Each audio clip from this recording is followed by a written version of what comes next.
Hi, I'm Bill Hansbury and welcome to Restorative Storytime with Bill. Over the next few weeks I'm going to be posting a series of case studies out of my new book, Restorative Practice in Schools. Now, you'll see a link of where to purchase this book shortly.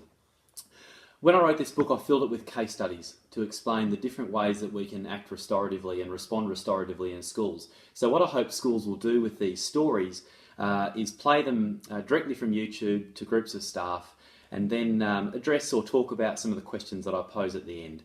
Today we're going to start with a case study from the beginning end of the restorative practices continuum, not right at the beginning, that's what we call positive correction, but one step up, called effective statements and conversations. So sit back and relax while I read you the story of Zach's big mouth. During science, 13-year-old Zach repeatedly calls out and makes jokes. Zach doesn't respond to a couple of non-verbal signals from his teacher, nor does he stop after Mrs. Stewart privately tells him that if he doesn't quiet down, he'll be asked to leave the room. Eventually, Mrs. Stewart quietly asks Zach to move to the timeout space in the hall. Zach complies, thankfully. Later, as the class packs equipment away, Mrs. Stewart invites Zach back into the room for a quick chat before break time. She begins with the following effective statement. Zach, you're a nice guy and I enjoy working with you in this class.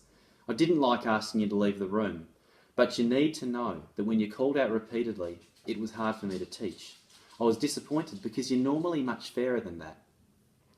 Now, whether Zach is in actual fact usually fairer than that might be up for debate depending on which teacher you speak to. But building relationships with students who display challenging behaviour does require us to look for likeable attributes in them. Good teachers give tricky students a reputation to live up to. After the effective statement, the rest of the effective conversation follows, and Mrs. Stewart gives Zach a right of reply. Is there anything I need to know about your calling out, Zach? As soon as teachers give young people the right of reply like this, they have to be ready for the possibility that the young person might have some feedback for them. Teachers do best in these moments if they listen to what the young person has to say and resist the urge to defend themselves or interrupt the young person. If it becomes clear that they've made a mistake as a teacher, well, an emotionally intelligent response would be to acknowledge that error. This is fantastic modelling to young people, and we all do it on a good day. We've got some tricks for tricky moments because that chat went pretty well, but what if it didn't go as well as it did? Zach might make excuses for his calling out, like, I put my hand up but you didn't answer, or he might insist that other teachers don't mind his calling out. In either case, a good response would be to partially agree with Zach and then calmly and respectfully restate the expectations of the classroom and tell Zach how he can show these behaviours next time. Zach, I'm not sure if other teachers do or don't mind calling out. In our classroom, I reckon people need to be more respectful to each other than that. Zach, next time we're together, I just want you to tune in, relax, and if you've got a great joke, tell it after I've finished speaking, or check with me. Does that sound fair?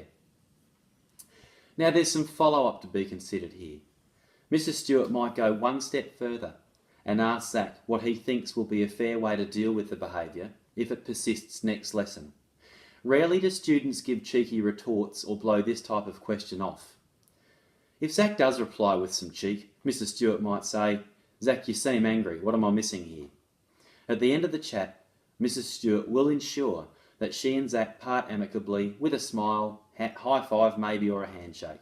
She might say, Zach, thanks for chatting with me about this and listening to my side. I'm feeling better already. How about you? Effective statements and conversations are used in situations where a teacher wishes to respectfully confront a student about something which has caused offence or upset. Young people can also be used to speak this way with one another. So I've got some questions that might prompt some conversation. Is exiting a student from a room a non-restorative approach? What if Mrs. Stewart had exited Zach from the room and then not had any of this conversation afterward? How might have things gone then? And what if Zach does do the same thing tomorrow? What if Zach is a habitual caller-outerer, if there's such a word, which there isn't? What might a restorative approach look like to that? So thank you for tuning in, and if you have a look at the bottom of the page now, you'll see a link to where you can purchase my new book, and stay tuned for episode 2. Thank you.